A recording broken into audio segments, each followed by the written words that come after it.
द्रवहु सुदशरथ अजर बिहारी। जो मंगल करने वाले और अमंगल को दूर करने वाले हैं, वो दशरथ नंदन श्री राम हैं। वो मुझ पर अपनी कृपा करें। जय श्री राम। सद्भाव रामायण अयोध्या कांड अध्याय 30 भाग 1 गुहु लक्ष्मण संवाद। गुहु लक्ष्मण जी के पास जाकर बैठे। सीताराम को धरती पर सोए देखकर गुहुराज को बहुत दुख हुआ। थोड़े समय के लिए उन्होंने कैकेयी को दोष भी दिया कि कैकेयी नीच बुद्धि की है।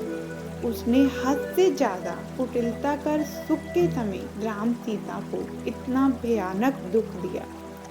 यूं गुहु जब कैकेयी को दोष देने लगे, तब गुहु को मनाई करते लक्ष्मण जी ने 2-4 बातें बहुत अच्छी बताई हैं।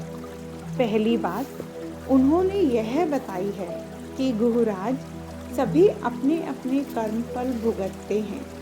जगत में कोई किसी को सुखी नहीं कर सकता या कोई किसी को दुखी नहीं कर सकता। कितना बड़ा सत्य है यह। मैं ही खुद को सुखी कर सकूं, मैं ही खुद को दुखी कर सकूं। सिवा अपने हमें कोई सुख या दुख नहीं दे सकता। मुझे फलां ने सुख दिया और फलां ने दुख दिया, ऐसा अपना आरोप भ्रांति के कारण है। यह भ्रांति किसी से टूटे तो बुरा न लगे। सुख और दुख यह तो कर्म का फल है, मनोवैज्ञानिक है।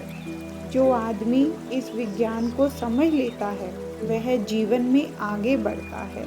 लक्ष्मण जी कहते हैं, गुहुराज, इस जगत में जो कुछ भी दिखाई देता है वह स्वप्नवत है। सपने में भिखारी राजा होता है और राजा भिखारी होता है। जगने के बाद न हानि न लाभ। राजा का सपना छोटा हो, फिर उसमें अपना जीवन जीते रहते हैं और उस वक्त हमें ऐसा नहीं लगता कि यह गलत है।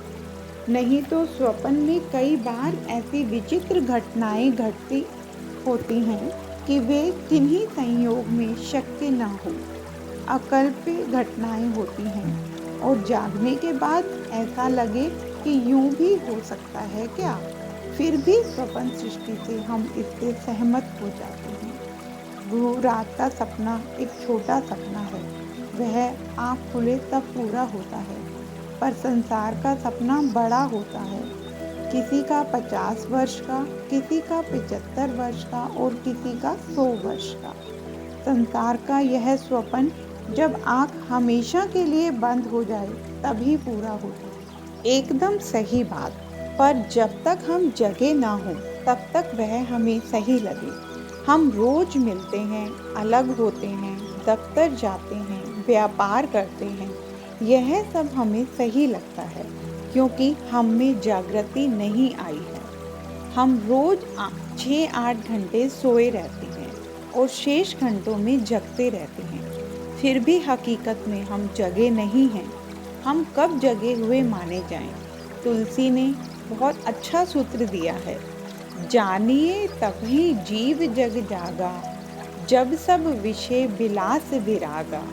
संसार के पदार्थ, वैभव, विलास सहज रीति से छूटने लगे, तभी समझना कि जीव को जागृति शुरू हुई है। हम बचपन में दिया सलाई से खेलते हैं, पर युवा होने के बाद दिया सलाई का खेल कब छूट जाता है इसका पता भी नहीं चलता। फिर भी यह छूट जाने का हमारे मन में कोई दुख नहीं होता। क्यों?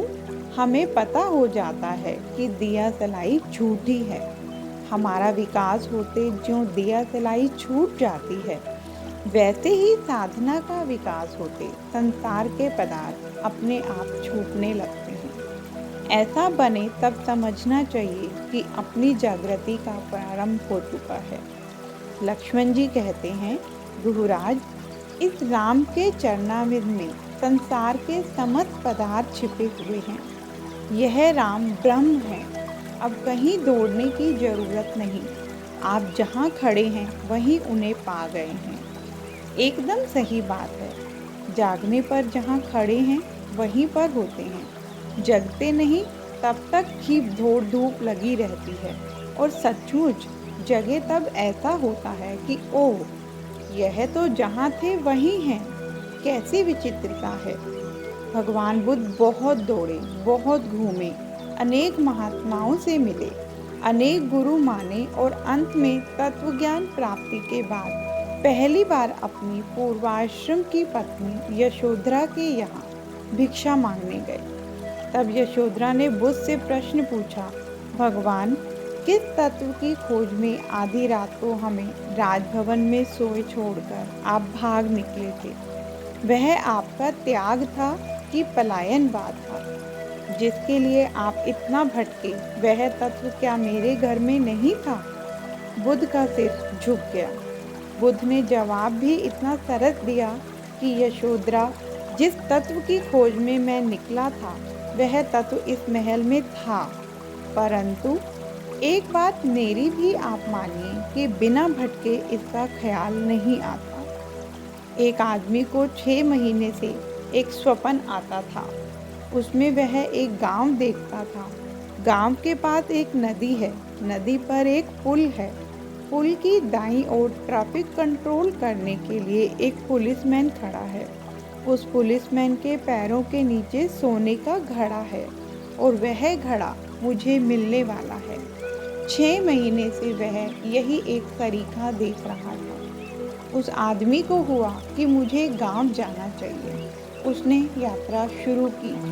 बहुत तकलीफें सहकर वह उस गांव पहुंचा। जाकर देखा तो सपने के मुताबिक वही गांव, वही नदी, वही पुल, पुलिसमैन भी वही, सब कुछ बिल्कुल सच। पर उसे प्रश्न हुआ कि खोदना कैसे? पुलिसमैन की हाजिरी में मैं कैसे खोदूं? सो पुलिस की ड्यूटी पूरी हुई हो, इसके बाद खोदने का निर्णय किया। इस बीच वह वहां खड़ा रहकर पुल के आसपास इधर उधर देखता रहता है। कभी इधर आता है, कभी उधर जाता है। पुलिस को शंका हुई कि यह आदमी आत्मघात करने आया है। 1 घंटे में तो उसकी शंका दृढ़ हो गई। उसने चिल्लाकर कहा, ओह, इधर उधर क्यों घूमता है?